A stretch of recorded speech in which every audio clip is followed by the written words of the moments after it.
तुलसीदास अपनी पत्नी रत्नावली से बहुत प्रेम करते थे। एक बार रत्नावली अपने मायके गईं। तुलसीदास से रहा नहीं गया। उस रात भारी बारिश थी। रत्नावली का घर नदी के उस पार के गांव में था। तुलसीदास पत्नी से मिलने के लिए बारिश में निकल पड़े। नदी के पास कोई नाव नहीं थी।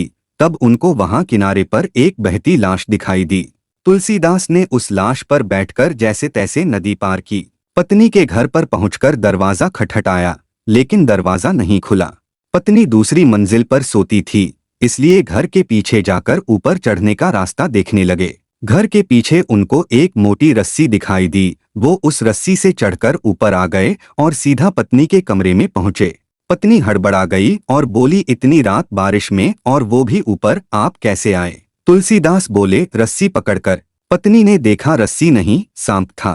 पति की इस अथाह आसक्ति को देखकर पत्नी बोली, हे नाथ, मेरी देह से जितना प्रेम करते हो, इतना प्रेम यदि राम से करते तो आपका जीवन धन्य हो जाता।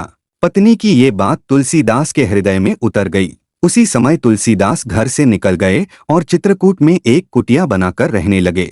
जिसके बाद तुलसीदास जी को भगवान राम और हनुमान जी का साक्षात्कार हुआ और भक्तिभाव में तुलसीदास जी ने रामचरितमानस, संकटमोचन, हनुमान चालीसा आदि अनेकों ग्रंथ की रचना की।